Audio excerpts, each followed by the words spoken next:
Bonjour Alice de Maximi, merci d'être présente à Santexpo sur le stand de la CASDEN. Ravi de te recevoir. Bonjour Julien.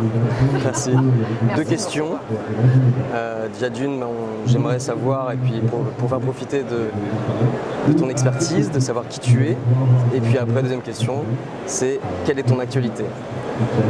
Alors qui je suis, à la base je suis une actrice de santé publique, enfin je fais du conseil d'abord dans le domaine des biotech en stratégie, puis j'ai très vite rejoint la santé publique, j'ai fait 7 ans à l'INPES en prévention et éducation pour la santé, j'ai fait ensuite 3 ans à la RSI de France où j'ai monté le département communication que j'ai piloté ensuite, et puis enfin je suis partie en expat et dans une partie de mon expatriation j'ai passé un concours de sélection et je suis devenue ici à la Commission européenne en charge de la communication du programme de santé de l'Union.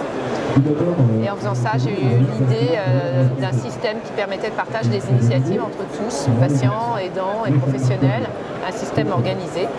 Et en faisant ça, j'ai découvert que les initiatives portées par des femmes n'étaient pas mises en avant parce qu'on ne mettait pas en avant ces initiatives et aussi parce que les femmes ne se mettaient pas en avant. Et donc j'ai décidé de les mettre en avant. Et ce faisant, je me suis aperçue qu'il y avait énormément de femmes qui rêvaient d'être en réseau, de créer un collectif. Et donc j'ai fondé un collectif qui s'appelle Femmes de Santé. Alors qu'est-ce que c'est ? Femmes de Santé, on est 2200 femmes et hommes. Alors j'ai le droit de le dire, tu en fais partie et merci. On n'a qu'une trentaine d'hommes, donc c'est ouvert aux hommes. Nos missions sont doubles. La première, c'est de valoriser et de promouvoir l'expertise et les initiatives des femmes de santé. Et la seconde, c'est de créer et de faire avancer la santé vers une santé plus humaine, plus collaborative et plus inclusive. Donc bref, une meilleure santé. Aujourd'hui, vous êtes basé à Santé Campus. Paris Santé Campus. Non. Alors, où pouvons-nous vous trouver ? Voilà.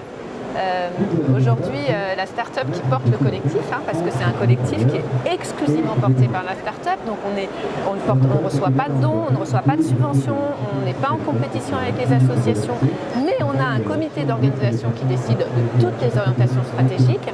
Et aujourd'hui, on est basé au village Baïséa, qui est un incubateur connu, et surtout aussi, on travaille dans un centre d'hébergement d'urgence de femmes en situation d'urgence, où il y a une aile réservée aux femmes et une autre aile réservée aux sociétés qui se veulent à impact et aux associations. Et on est très heureuse d'être dans cette structure mixte qui nous remet un peu les mains, la tête dans la vie réelle de ce que vivent certaines personnes. Parfait.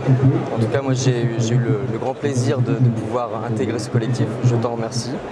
Un collectif innovant, positionné vraiment dans des valeurs de partage.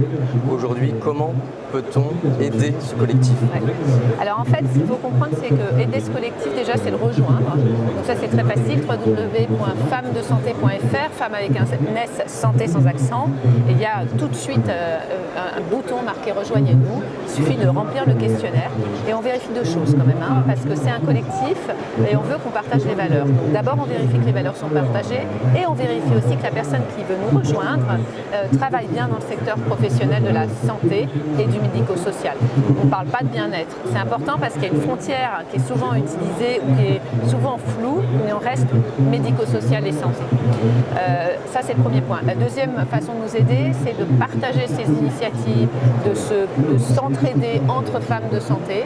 Et enfin, la dernière, c'est bien évidemment d'être partenaire avec nous. Alors, comment on peut être partenaire avec nous ?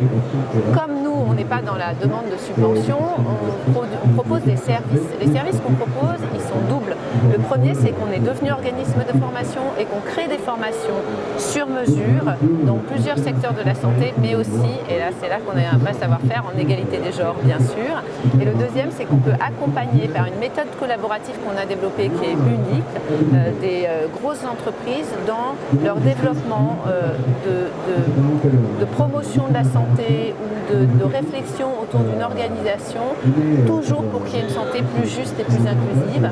Et nous, on sait faire ça, on sait fédérer à la fois les équipes internes ou les équipes ou ou les réseaux externes pour que ce qui est proposé en opérationnel et en stratégique soit vraiment une démarche collaborative, collective portée par tous. Et ça, c'est notre savoir-faire. Et on fait travailler les femmes de santé, évidemment, quand on a besoin d'aide. C'est ça le principe. Ça va de soi. Merci beaucoup, Alice. Merci. J'ai une actu. Ah, allons-y alors. Allons-y. Donc là, les 13 femmes de santé que nous mettons en lumière chaque année sont sortis hier et les films de chacune des interviews de ces femmes vont venir au fil de l'eau. Et surtout en octobre prochain, on a un point important. On organise des états généraux, toujours avec cette méthode collaborative. Et les femmes de santé du collectif vont œuvrer ensemble pour proposer des solutions qui ont une mission, c'est-à-dire d'améliorer la santé des femmes. Donc l'année prochaine, à la rentrée en octobre, pas en 2023, bien en octobre 2022, on organise les états généraux de la santé de la femme. Merci, la date est prise, nous serons présents et nous soutiendrons cette initiative. Merci beaucoup. Merci Alice. Et merci d'être une femme de santé. Merci, au revoir. Au revoir. Au revoir. Merci.